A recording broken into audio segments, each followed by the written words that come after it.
Hi, everyone. I'm Alan Beaulieu from ITR Economics, and I'm very pleased to be able to talk with you today about some realities that I'm not sure everybody's aware of.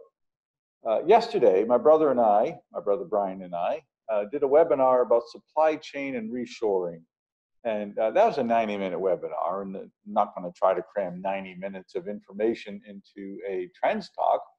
But there are some things, some takeaways that I thought you'd like to know. And if you want to know more, you can go to our website and you can find access to the webinar there. But even without that, did you know that I think we're vastly underrated in this country?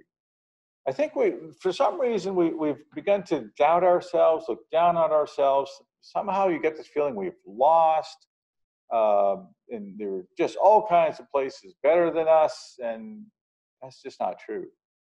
This is going to be an amazing decade for you, your business here in the United States. Now, it's not a guarantee because you still have to run your business well. You still have to manage the cash. You still have to change. You still have to automate. You still have to do all the things that are necessary to make you successful. But the macroeconomic environment is there for you to benefit from.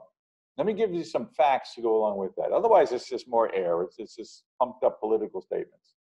Did you know that according to the Global Resiliency Index, the United States ranks very high in terms of supply chain risk, as in having little risk? The higher the number, the less the risk.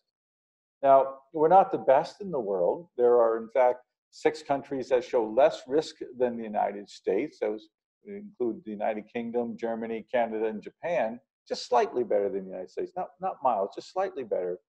But the United States gets a risk rating of 85.2, just to put some numerics to it. And most people think that, China is this wonderland, and China is an amazing place with lots of things going on. It's a huge market with 1.4 billion people. I get all that. But as far as supply chain risk, this organization rates them down to 61.8, well below the United States. How about Mexico? And you often hear all these businesses moving to Mexico. Not so much, by the way. And the reality is that the supply chain risk there is even greater than it is in China. It's down to 50.5. And Vietnam's become a popular destination. It's a low-cost base. It suffers from a lack of infrastructure, and it's got some other issues, but it is a low-cost labor manufacturing base, and you read about different companies moving there. Their supply chain risk is slightly greater than that of Mexico, and well below the United States at 49.1. And don't get me talking about Russia. We don't need to go there. So you're living in a place where there are not all that many risks. Now, there are some things that you can do to minimize that risk. We talked about those. There are some things that you can do, but I think it begins with an understanding of you're standing in a good place right now. There's a lot of reshoring going on.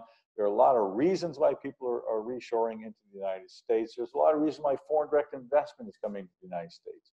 Foreign direct investment is foreign money coming in to move their business, partially at least, into the United States, measured by dollars, buying control of a U.S. business, doing a joint venture with a U.S. business, or outright buying a U.S. business. So it's the world's business money saying, where do I want to be? And in 2019, the top recipient of foreign direct investment was the United States. And the year before that, it was the United States. I mean, the United States is the destination for business money. Why is it that we think that it's all flowing out on a net basis? When you look at the outflows and the inflows since 1996, which is when I started looking at it, the 12-month moving total for foreign direct investment is positive on a 12-month moving total basis. On a monthly basis, you're going to find some months when it goes negative in that long time period. But on an overall basis, the world has been saying for a long time, yeah, we're going to bet on the United States because we have the world's largest market, because we have a capital market, we have the natural resources, because we have a system of law that works. And those are stated reasons by people coming into this country. I'm not making those up off the top of my head. That's from a survey that was done. And the United States is a destination. Now, who is investing in the United States? And again, this goes back to popular myth. The popular myth back decades ago was that Japan was buying the United States. Before that, it was, another nation. And currently, it's thought that China is going to be taking over the United States, that China is the #1 economy of the world and all the rest of that. When you look at the top 15 countries that are investing in the United States, can you guess who #1 is? Give it a shot. It's Germany. If you guessed Germany, congratulations to you. It's not China, it's Germany. Who's number 2? Japan. Who's number 3? Canada. Who's number 4? The United Kingdom. Where's China? They're down at number 13. So Germany invested $42.1 billion in 2019 into the United States, and China invested $4.3 billion. So a tenth of what Germany did. Way down on the list. So other allies are saying, you know what, it's a good risk to be in the United States. And where are we investing? And perhaps you relate more to this because we hear a lot about, and the term used to be Benedict Arnold companies, but there's this thought that businesses are fleeing the United States, that businesses are investing everywhere but the United States. So where does U.S. foreign direct investment go? Interesting question.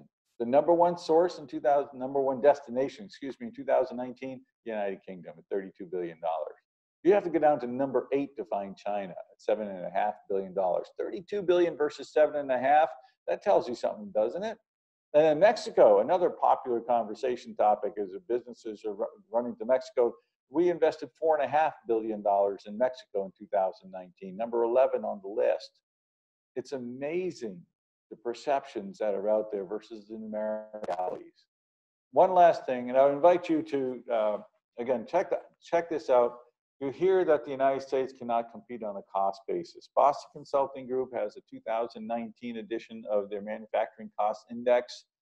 You can Google that. You can see it on the webinar. The reality is the United States is just slightly more expensive than China, just slightly more expensive than Vietnam, but we are more expensive than Vietnam by more than we are China. We rank 100 on the index, and China's at 97.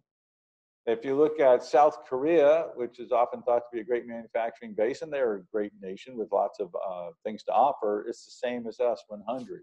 If you look at India, it's much cheaper than us, but they rank higher in terms of risks. When you look at around the world, you can say to yourself, all right, Germany is much more expensive than the United States. France is much more expensive, and the UK is more expensive. Why are we always bashing the United States? I don't know.